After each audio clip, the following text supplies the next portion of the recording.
Apa itu kehidupan? Apakah ia sekadar aliran waktu yang memaksa kita bergerak dari pagi ke malam, dari muda ke tua, tanpa pernah benar-benar mengerti untuk apa semuanya ini terjadi? Ataukah hidup adalah panggung tempat jiwa diuji, bukan oleh perang besar atau bencana dahsyat, melainkan oleh hal-hal kecil yang tak terlihat, kemarahan yang muncul tanpa sebab, kecemasan yang datang saat malam tiba, dan harapan-harapan yang perlahan berubah jadi luka. Filsuf Stoik tidak menjawab pertanyaan hidup dengan teriakan. Mereka menjawabnya dengan keheningan, dengan pengendalian diri, dengan kekuatan yang tidak terlihat oleh mata, tapi terasa dalam cara mereka menjalani hari. Di balik bangunan marmer Yunani yang megah, berdirilah tokoh-tokoh bijak dengan rambut pendek keriting dan tubuh yang kekar, bukan karena mereka ingin memamerkan kekuatan fisik, tapi karena mereka sadar, tubuh adalah wadah jiwa, dan jiwa hanya bisa kuat jika mampu mengendalikan dirinya sendiri. Stoikisme bukan tentang melarikan diri dari dunia, tapi tentang hadir sepenuhnya, dalam diam, dalam keteraturan batin, dalam kebiasaan-kebiasaan kecil yang membentuk manusia besar.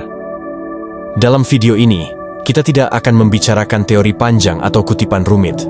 Kita akan menyelami 5 kebiasaan sederhana, namun luar biasa dalam dampaknya, yang dipraktikkan oleh para pemikir abadi, seperti Marcus Aurelius, Seneca, dan Epictetus. Bukan untuk mengubah dunia luar, tapi untuk mengubah dunia di dalam dirimu. Karena dalam keheningan batin, disitulah kekuatan sejati lahir. Selamat datang di Jalan Stoik, sebuah jalan sunyi, namun penuh cahaya.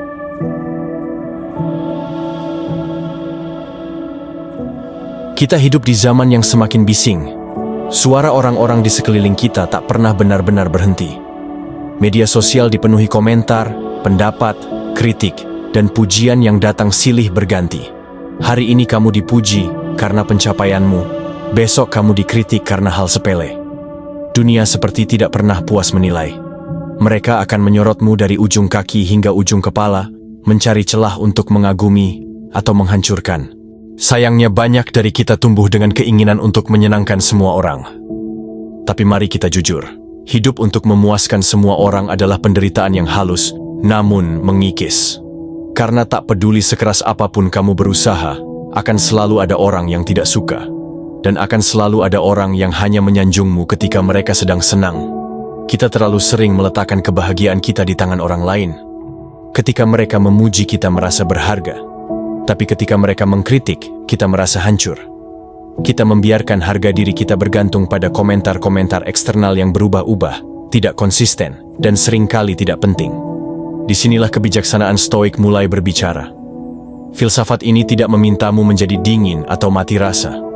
Tapi Stoik mengajarkan sebuah kebiasaan penting. Jangan bereaksi terhadap hinaan, dan jangan mabuk oleh pujian. Sebuah kebiasaan yang sederhana di permukaan, tapi begitu kuat ketika kamu memahaminya dan menerapkannya dalam hidupmu. Bayangkan seseorang yang berjalan melalui pasar. Di kanan kirinya, orang-orang berteriak, "Lihat dia, orang luar biasa," dan yang lain berkata, "Dia sombong, dia tak tahu apa-apa." Jika orang ini berhenti setiap kali seseorang berteriak untuk membela diri atau untuk berterima kasih, maka ia tak akan pernah sampai ke tujuan. Tapi kalau ia terus berjalan, tetap fokus, tak terpengaruh oleh sanjungan maupun hinaan, maka ia akan sampai. Dalam kehidupan, kita pun seperti itu. Kita sedang berjalan dalam sebuah perjalanan panjang bernama hidup. Dan akan selalu ada suara-suara di sepanjang jalan. Tapi bukan suara itu yang harus kita dengarkan, melainkan suara dalam diri kita sendiri. Nilai, prinsip, dan tujuan hidup yang kita pegang teguh. Marcus Aurelius, seorang kaisar Romawi dan filsuf Stoik, pernah menulis di jurnal pribadinya, "Aku tidak lebih baik atau lebih buruk karena pujian atau cercaan. Aku hanya menjadi apa adanya." Di balik kalimat itu, tersembunyi sebuah kekuatan luar biasa. Kekuatan untuk tidak menggantungkan jati diri pada penilaian eksternal. Karena yang bisa kamu kendalikan, hanyalah bagaimana kamu bertindak, bukan bagaimana orang lain menilaimu. Jika kamu belajar untuk tidak bergantung pada pujian, maka kamu akan berhenti mengejar pengakuan. Kamu tidak lagi membuat keputusan hanya untuk terlihat baik di mata orang lain. Kamu akan mulai bertindak berdasarkan nilai yang kamu yakini. Dan itu adalah kebebasan sejati, karena kamu tidak lagi menjadi budak ekspektasi orang lain. Kamu menjadi tuan bagi dirimu sendiri. Dan sebaliknya, jika kamu tidak mudah goyah oleh hinaan, maka kamu akan menjadi lebih tangguh. Karena hinaan hanyalah kata-kata, kecuali jika kamu memberi mereka kekuatan. Epictetus, seorang filsuf stoik lainnya mengatakan, jika seseorang memanggilmu keledai dan kamu tidak marah, maka kamu telah menang. Kenapa? Karena kemarahan biasanya muncul bukan karena kata-kata orang itu, tapi karena kamu diam-diam khawatir bahwa apa yang dikatakan itu benar. Tapi kalau kamu yakin pada dirimu sendiri, jika kamu tahu siapa dirimu, maka hinaan hanya menjadi suara kosong. Ia tidak punya kekuatan apapun. Namun bukan berarti kita harus menjadi batu yang tidak bisa merasakan apapun. Bukan itu maksud stoik, tapi kita diminta untuk memiliki jarak antara stimulus dan respons. Kita tidak harus langsung bereaksi. Kita bisa memilih bagaimana kita merespons. Dan kadang, respons terbaik adalah diam. Tidak semua hinaan perlu dibalas. Tidak semua pujian perlu dirayakan. Dalam latihan harian stoik, ada satu prinsip yang bisa membantu. Ketika seseorang memujimu, ucapkan dalam hati, dia hanya melihat bagian kecil dariku, bukan keseluruhannya. Dan ketika seseorang mencacimu, ucapkan dalam hati, dia tidak benar-benar mengenalku, jadi kata-katanya bukan kebenaran. Ini bukan untuk membenarkan diri, tapi untuk menjaga jarak emosional, supaya kamu tidak tenggelam dalam arus penilaian. Coba bayangkan seseorang yang setiap harinya mengecek notifikasi, komentar, like, atau jumlah pengikut. Setiap angka itu menentukan apakah harinya menyenangkan atau buruk. Jika banyak pujian, ia merasa berarti. Jika ada satu hinaan, ia merasa hancur. Betapa rapuh hidup seperti itu.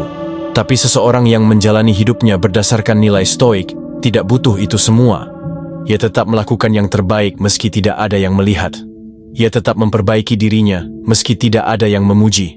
Dan ia tidak berhenti meski banyak yang mencaci. Kehidupan yang tenang bukan tentang menghindari komentar orang lain, tapi tentang tidak membiarkan komentar itu memegang kendali atas dirimu. Kamu boleh mendengar, tapi tidak harus mengikuti. Kamu boleh mempertimbangkan kritik, tapi tidak harus terluka karenanya. Karena pada akhirnya, kamu tahu siapa dirimu, dan kamu hidup bukan untuk menjadi populer, tapi untuk menjadi benar. Ketika kamu belajar untuk tidak reaktif terhadap pujian dan hinaan, kamu akan menemukan ruang di dalam dirimu. Ruang yang hening, stabil, dan tenang. Dari ruang itulah lahir kebijaksanaan. Di sanalah ketenangan ditemukan, bukan karena dunia menjadi lebih lembut, tapi karena kamu menjadi lebih kuat. Dan dalam kekuatan itu, kamu menemukan kebebasan. Jadi mulai hari ini, biasakan dirimu untuk diam ketika dipuji. Tersenyum kecil dan kembali bekerja. Dan ketika dihina, tenanglah. Jangan terburu-buru membalas. Tanyakan pada dirimu, apakah ini benar? Kalau ya, perbaiki. Kalau tidak, abaikan. Inilah kebiasaan stoik yang pertama, dan mungkin yang paling sulit. Melepaskan kebutuhan untuk selalu diterima, dan mulai hidup untuk menjadi utuh.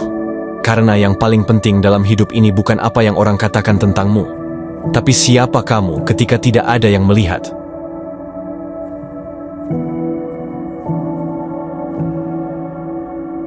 Kita hidup di dunia yang sangat terobsesi dengan hasil. Sejak kecil, kita diajari untuk mengejar nilai tertinggi, ranking terbaik, piala terbanyak. Dan ketika dewasa, pola itu berubah wajah, tapi tetap sama. Berapa penghasilanmu, berapa banyak pengikutmu, seberapa cepat kamu sukses, seberapa jauh kamu melampaui orang lain. Semua dinilai dari hasil, hasil, hasil.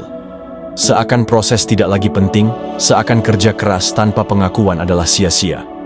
Tapi para filsuf stoik memandangnya berbeda. Bagi mereka, hal yang paling bermakna dalam hidup bukanlah hasil akhir, tapi sejauh mana kamu melakukan bagianmu dengan benar, sekuat tenaga, dan setulus hati. Bukan tentang menang atau kalah, tapi tentang seberapa murni niat dan tindakanmu dalam menghadapi kenyataan. Kita tidak bisa mengendalikan hasil. Itu fakta yang menyakitkan, tapi sekaligus membebaskan. Karena dalam hidup, terlalu banyak variabel di luar kendali kita. Cuaca, ekonomi, sikap orang lain, kondisi pasar, bahkan nasib. Kita bisa berusaha sekeras mungkin, namun hasil tetap bisa berbeda dari harapan.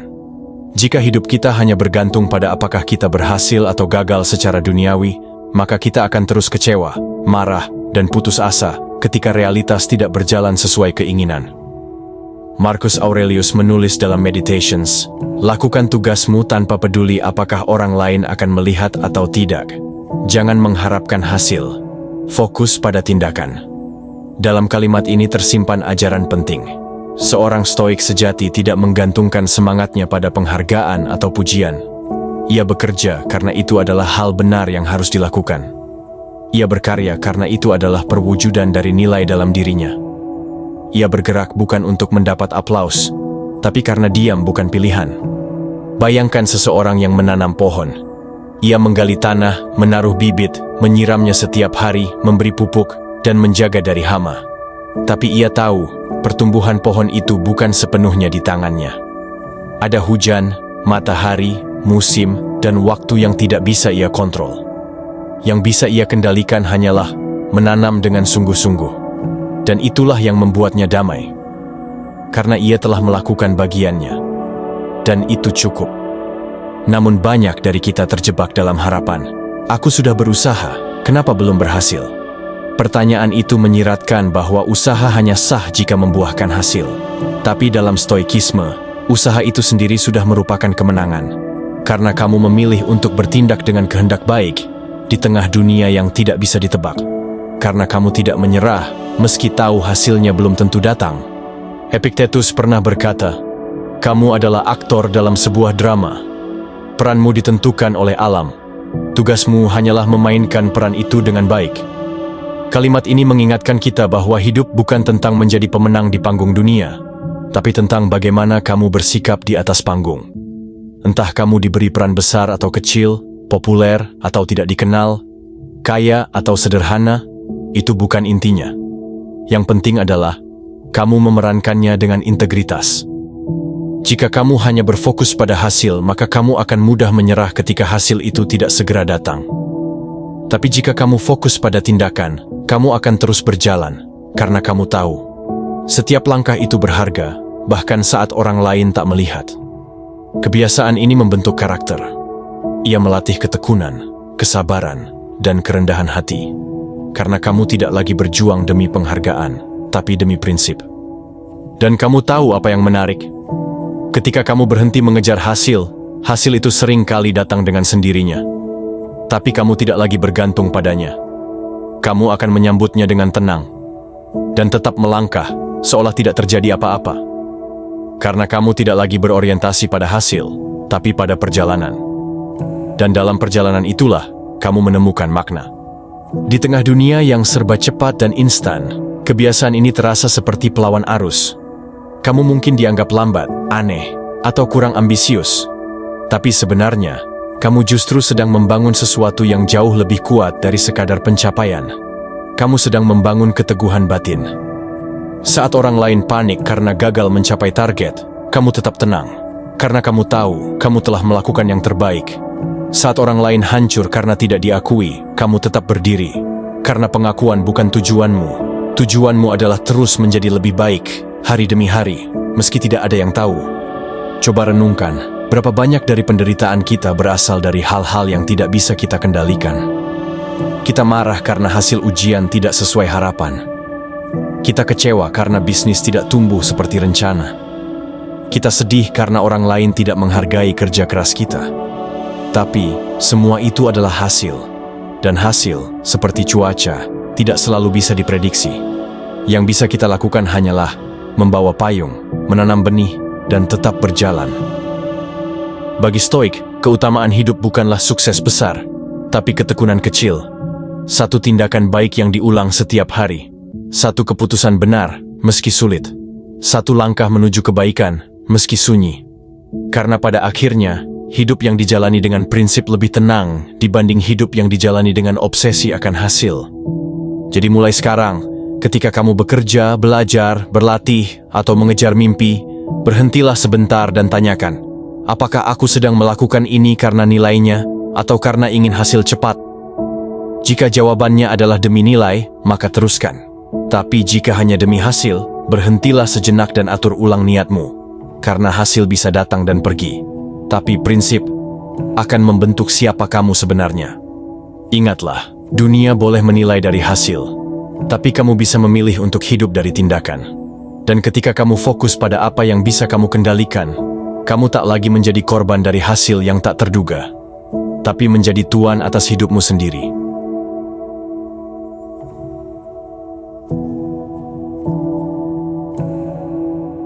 Kehidupan tidak pernah menjanjikan jalan yang mulus. Sejak kita lahir, dunia ini telah menjadi tempat yang penuh tantangan. Ada hari-hari di mana kita merasa kuat dan mampu menaklukkan segalanya. Tapi ada pula hari-hari di mana dunia terasa terlalu berat dan hidup seperti musuh yang tidak berhenti menghantam. Kita jatuh, kita kecewa, kita kehilangan. Dan saat kesulitan datang, reaksi pertama kita seringkali adalah bertanya, "Kenapa ini terjadi padaku?" Tapi filsafat Stoik mengajak kita untuk bertanya dengan cara yang berbeda. Bukan, "Kenapa ini terjadi padaku?" Tapi, apa yang bisa aku pelajari dari ini?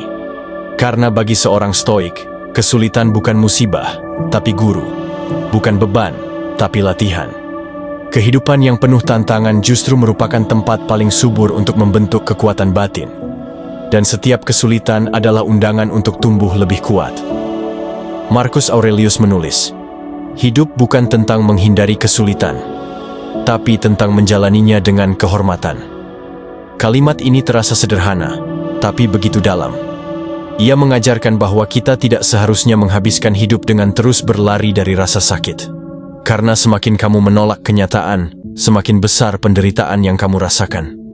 Tapi saat kamu belajar untuk menerima dan lebih dari itu, menyambutnya sebagai bagian dari perjalanan, maka kesulitan tidak lagi menjadi musuh. Ia berubah menjadi pembimbing. Bayangkan dirimu sedang menempa besi. Kamu ingin membuat pedang yang tajam dan kuat, tapi bisakah kamu melakukannya tanpa api, tanpa palu yang menghantam, tanpa panas yang menyiksa? Tidak. Sebab hanya melalui proses itulah, logam biasa berubah menjadi senjata luar biasa.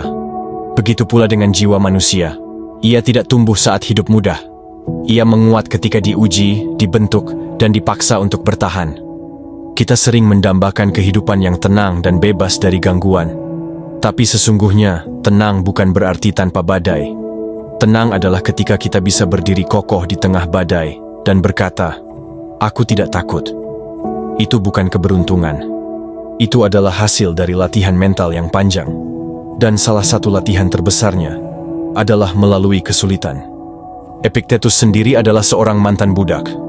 Ia hidup dalam tekanan, ketidakadilan, dan perlakuan yang sangat keras.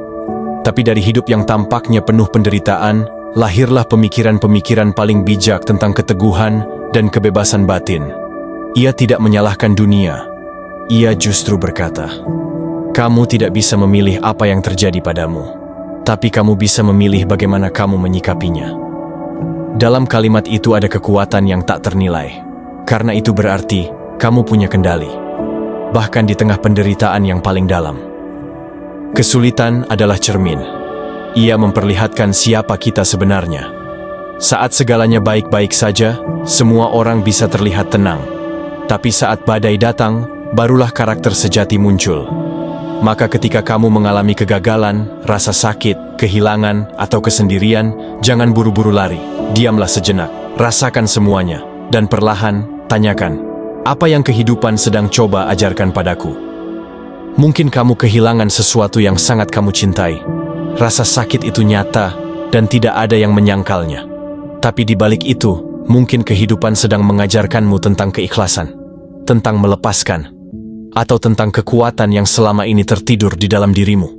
Atau mungkin kamu sedang dihina, diremehkan, atau gagal berkali-kali.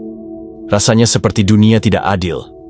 Tapi mungkin, kehidupan sedang membentuk keteguhan hatimu, menempa egomu, mengingatkan bahwa harga diri bukanlah apa yang orang katakan, tapi apa yang kamu tahu tentang dirimu sendiri. Dalam dunia militer Romawi kuno, ada sebuah prinsip yang digunakan para prajurit. Latihan keras, perang jadi ringan. Prinsip ini juga dipegang oleh para Stoik. Mereka percaya bahwa dengan menghadapi kesulitan, kita sedang melatih jiwa kita untuk siap menghadapi apapun. Dan bukan hanya kesulitan besar, bahkan ketidaknyamanan kecil pun bisa menjadi latihan Stoik sehari-hari. Menahan diri untuk tidak mengeluh, menyelesaikan pekerjaan meski lelah, menerima kritik tanpa marah. Semua itu adalah latihan. Latihan yang pelan-pelan membentuk kita menjadi pribadi yang kuat, bukan karena tubuh, tapi karena pikiran. Seringkali kita ingin hidup tanpa rasa sakit.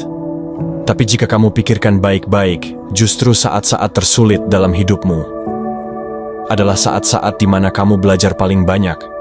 Di saat kamu jatuh, kamu belajar berdiri. Di saat kamu kehilangan, kamu belajar menghargai. Di saat kamu disakiti, kamu belajar memaafkan. Dan semua pelajaran itu membentuk dirimu sekarang. Ketika kamu mulai melihat kesulitan seperti ini, sesuatu dalam dirimu akan berubah.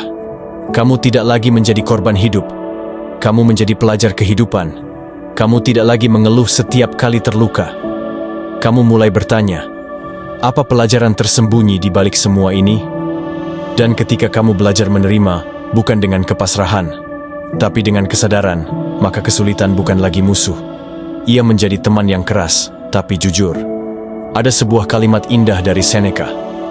Kamu harus menjadi seperti batu besar di lautan. Gelombang menghantam, tapi ia tetap kokoh.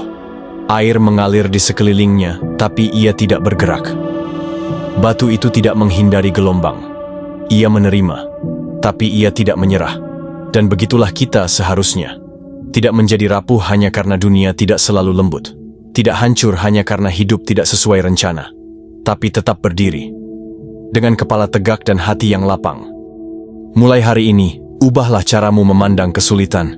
Jangan lagi hanya melihatnya sebagai ujian, tapi lihat ia sebagai guru.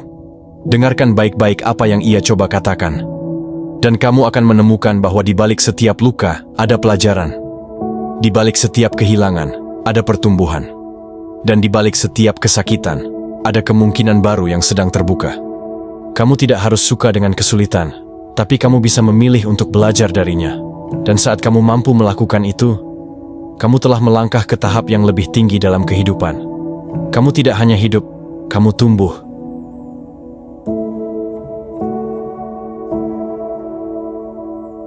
Kita hidup dalam zaman di mana segalanya bisa dibeli, tapi tidak semua hal membawa kebahagiaan. Kita dikelilingi oleh iklan yang merayu, media sosial yang menggoda, dan gaya hidup yang menjebak.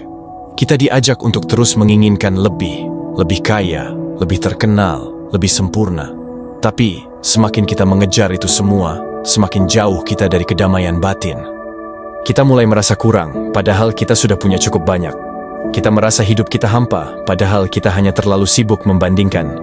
Stoikisme mengajarkan sesuatu yang sederhana, namun mendalam. Jangan biarkan keinginan-keinginan duniawi mengendalikan hidupmu. Bukan berarti kamu tidak boleh memiliki cita-cita.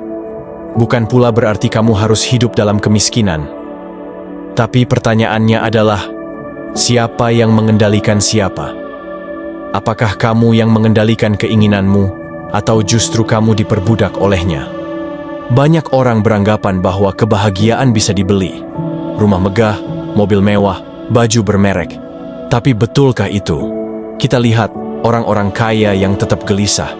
Kita lihat selebriti yang terkenal, tapi terjebak dalam kecemasan. Karena ternyata, kebahagiaan bukan terletak pada berapa banyak yang kamu miliki, tetapi pada seberapa sedikit yang kamu butuhkan. Seorang stoik sejati bukanlah orang yang tidak punya apa-apa, tapi orang yang tidak diperbudak oleh apa-apa. Ia bisa punya kekayaan, tapi tidak terikat padanya. Ia bisa memiliki harta, tapi tahu kapan harus melepaskannya. Karena baginya, nilai hidup tidak ditentukan oleh kepemilikan, melainkan oleh karakter dan ketenangan batin. Menyederhanakan keinginan bukan tentang menjadi pasif, tapi tentang tahu mana yang benar-benar penting dan mana yang hanya keinginan sesaat. Kadang, kita ingin beli sesuatu hanya karena orang lain punya. Kita ingin lebih. Bukan karena kita butuh, tapi karena kita merasa kurang dibandingkan orang lain. Inilah perangkapnya. Kita bukan lagi hidup berdasarkan nilai, tapi berdasarkan hasrat. Dan hasrat itu seperti api. Semakin diberi, semakin membakar. Kebiasaan menyederhanakan keinginan membuat hidup jadi ringan. Kamu tidak perlu pura-pura. Kamu tidak perlu ikut lomba pamer. Kamu tidak lagi merasa tertinggal, karena kamu tahu yang kamu kejar adalah ketenangan, bukan perhatian. Yang kamu butuhkan bukan validasi, tapi kebebasan. Bayangkan jika kamu bisa bangun pagi dan merasa cukup. Tidak lagi terobsesi dengan likes. Tidak lagi iri dengan pencapaian orang lain. Tidak lagi merasa gagal hanya karena belum punya sesuatu. Bayangkan jika kamu bisa mengatakan, "Aku sudah punya cukup." Saat itulah kamu benar-benar bebas. Marcus Aurelius pernah berkata, "Kekayaan sejati adalah ketika kamu merasa puas dengan apa yang kamu miliki." Kalimat sederhana, tapi sangat kuat. Karena dalam dunia yang terus meminta kita untuk menambah dan menumpuk, puas adalah bentuk perlawanan. Dan puas bukan berarti menyerah, tapi berarti kamu hidup dengan sadar, bukan dengan impuls. Mulailah hari ini dengan satu pertanyaan. Apa yang benar-benar aku butuhkan? Bukan apa yang diinginkan oleh ego, tapi apa yang dibutuhkan oleh jiwamu. Seringkali, jawabannya jauh lebih sederhana dari yang kamu bayangkan. Mungkin kamu tidak butuh ganti ponsel. Mungkin kamu tidak butuh barang baru. Mungkin yang kamu butuhkan hanyalah waktu tenang, udara segar, dan hati yang damai. Dengan membiasakan diri menyederhanakan keinginan, kamu akan punya lebih banyak ruang untuk hal-hal yang benar-benar penting. Hubungan yang bermakna, waktu untuk merenung, energi untuk tumbuh. Karena kamu tidak lagi terikat oleh apa yang kamu miliki, tapi kamu terarah oleh apa yang kamu yakini. Hidup bukan tentang memiliki semuanya. Hidup adalah tentang memilih dengan sadar. Dan ketika kamu memilih untuk hidup sederhana, kamu akan menemukan bahwa yang paling berharga dalam hidup ini justru tidak bisa dibeli.